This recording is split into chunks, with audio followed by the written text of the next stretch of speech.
I'm so far out of sight.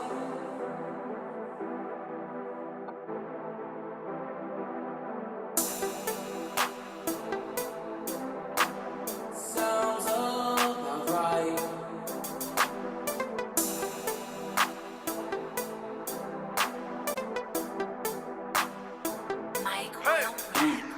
Yo, I'm so far out of sight. Yeah, that's So, Tommy, tell me why you think the Constitution is better than the Articles of Confederation. Well, the Constitution allowed for taxes, which would help pay for the revolution that we just went through, and it actually allows a court system, and it allows you to build a military, not just like the Articles where each state just had their own militia. Also, the Confederation regulated trade between states, so it wasn't just chaos.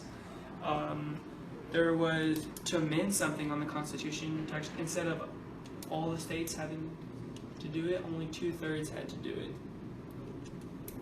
And there, you could actually, the Constitution allowed for the federal government to control revenue and money, unlike the Articles where money can be. See, now right there, that's where I think the problem is, you know. The Constitution just gives way too much power to the federal government. And we just had a revolution to get away from a strong federal government like that. There's still some state power, and bigger states have more power than smaller states too. Like what? Just like Virginia has more people than like little states, so they have a little more power and laws than in other states do. And in Federal Paper 51, it says you need to allow the government to govern its people, and the people to control who governs them. So you're saying that rich people won't be able to get too much control over the government? Yeah, it'll be balanced out. Oh, that's nice. So what about like in this system you all have with the branches of government? What one branch gets too much power? Well, that's why we have the checks and balances, where the legislative is responsible for laws, coining, currency, and war, and the executive branch is led by president, and it enforces all the laws. And the judicial system is they make sure the laws are being abided by, just like the executive branch does, and they deal with specific situations. And Federalist Paper 78 says that all judges hold their place for life unless they act out and need to be fired. So that means that judges will always be good, and unless they show that they're not. So you'll always have someone who stands for liberty and justice in that place.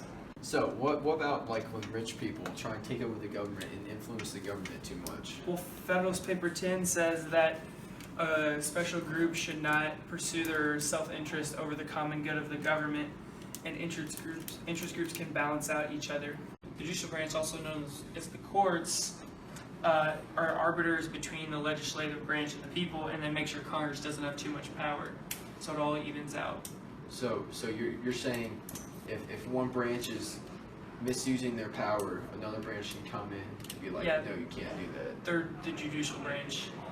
It can be taken to court, and the judicial branch will decide it. Oh, that's nice. Wow, Tommy, thanks. I think I'm a Federalist now. Good. All my diamonds shine, 'cause they really damn